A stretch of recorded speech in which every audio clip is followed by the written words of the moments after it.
Allah menciptakan mati dan hidup untuk menguji kalian. Siapa di antaramu sebaik-baik amal, bukan sebanyak amal. Allah tidak minta tahajud sepanjang malam.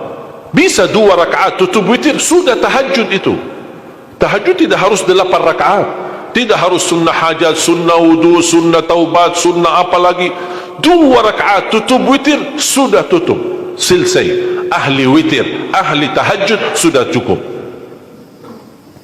Puasa Ramadan, kita selain bulan Ramadan diberikan kemudahan puasa Isnin Kamis. Kalau tidak bisa 1 hari 1 minggu, kalau tidak bisa pun 3 hari 1 bulan. Diberikan kemudahan, tidak diminta banyak, tidak dibebankan. Wallahi mudah apa yang diberikan oleh Allah dan Rasulnya, mudah diamalkan, tapi pahalanya amat dahsyat. Barang siapa, Rasulullah SAW bersabda, man sama yawman fi sabilillah ba'adahu Allahu 'anil nari 100 am.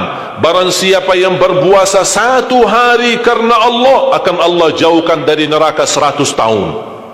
Ini 1 hari. Bagaimana kalau 30 hari Ramadan? Bagaimana kalau bisa tambahkan salat sunnah-sunnah yang lain? Salat duha, kesempatan, tidak harus 8 rakaat, tidak harus 6 rakaat, tidak harus 4 rakaat, 2 rakaat, dan tidak harus dibaca wasyamsi wa duhaha. Banyak jemaah curhat kepada saya, keluhannya apa? Saya tanya, saya ingin salat duha, tapi susah, saya tidak bisa hafal wasyamsi wa duhaha dan wadduha wal laili idza saja. Masa gara-gara tidak hafal wasyamsi wa duhaha wa duha tidak salat duha? Walaupun tidak hafal, mohon maaf, hafal qulhu, baca qulhu. Rakaat pertama qulhu, rakaat kedua tak apa-apa, qulhu lagi. Asal duha terjaga. Betul? Witir, jangan lewat 1 malam tidak witir. Walaupun tidak tahajud. Iman sah witir tambah tahajud, boleh witir walaupun tidak tahajud. Boleh witir walaupun tidak salat malam. Saya punya kebiasaan, habis Isya sunnah ba'diyah, habis itu 3 rakaat sunnah witir, 2 rakaat muqaddimah witir, salam, baru 1 rakaat witir, sudah selesai. Saya beraktivitas kembali, ada jadwal, ada ini, apa kemana saya pulang ke rumah istirahat. Kalau saya bangun tahajud, saya bisa tahajud, belum azan subuh saya masih bisa laksanakan tahajud, tapi tidak boleh witir lagi karena sudah witir duluan, sudah selesai.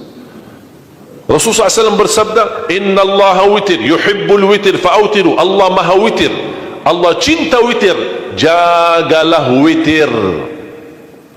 Amirul Mu'minin Umar bin Khattab ketika ditanya, kenapa wahai Amirul Mu'minin suka witir sebelum tidur? Kata beliau, saya khawatir meninggal dunia dalam keadaan tidur belum witir.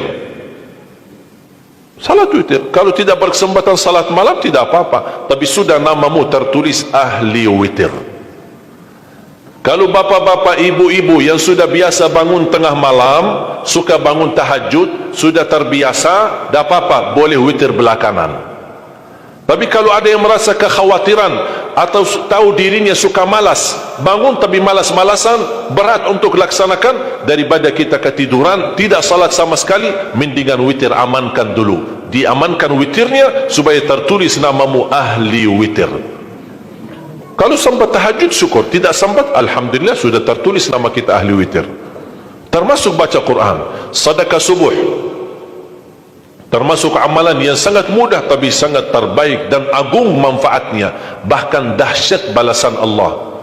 Kenapa sedekah subuh lebih istimewa daripada sedekah di waktu lain? Saya meyakini dan tidak diragukan, orang Indonesia paling suka bersedekah. Setiap majlis ta'lim, setiap ada acara kegiatan majlis ta'lim atau kota amal di waktu Jumat, dimanapun ada orang Indonesia pasti suka bersedekah, beramal saleh, mengisi kota amal. Tapi yang perlu diperhatikan pertama sedekah subuh.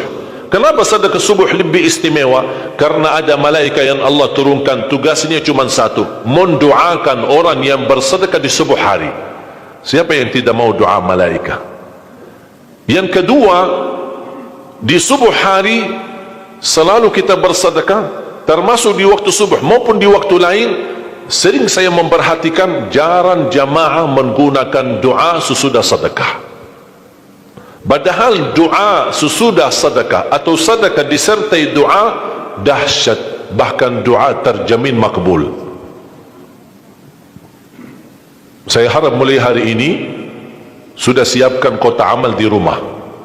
Bapa punya satu, istri punya satu, anak-anak masing punya satu. Apa itu botol, apa itu kaling, apa itu kotak, terserah. Setiap waktu subuh sebelum beraktivitas, isi sedekahnya. Kalau bisa isi, disertai doa. Pasti banyak hajat bapa ibu. Ya Allah, dengan berkat sedekah ini sembuhkan kedua orang tuaku kalau sakit. Ya Allah, dengan berkat sedekah ini sembuhkan penyakitku. Sudah lama saya menderita sakit belum bisa sembuh. Ya Allah, dengan berkat sedekah ini karuniailah kepada aku dan keturunanku menjadi penghafal Al-Quran. Ya Allah, dengan berkat sedekah ini berikan kemudahan bisa ke tanah suci haji dan umrah dan ziarah Nabi Muhammad sallallahu alaihi wasallam. Ya Allah, dengan berkat sedekah ini anakku sedang ujian, termasuk anak-anak, ajarin anak isi sedekah, anak doa, ya Allah saya lagi ujian, mudahkan ujian saya. Ya Allah, dengan berkat sedekah ini titipkan pahala sedekahku untuk kedua orang tuaku. Itu juga boleh, tetapi tolong disesuaikan. Jangan sedekahnya koin-koin tapi doanya sampai terbit matahari. Malu sama Allah. Kelamaan kata malaikat doanya, padahal sedekahnya teng teng teng. Kalau saya usulkan, satu kali sedekah, satu kali hajat. Termasuk anak-anak muda yang sedang melamar kerjaan, isi sedekahnya. Ya Allah, mohon dengan berkat sedekah ini mudahkan lamaran kerjaan saya supaya diterima, menjadi kerjaan yang membawa rezeki yang halal. Termasuk jodoh, termasuk keluarga yang sudah lama menikah belum punya keturunan. Saya punya teman 17 tahun tidak punya keturunan. Dia menggunakan sedekah subuh sama istighfar, alhamdulillah 6 bulan kemudian beliau telefon saya, istrinya hamil.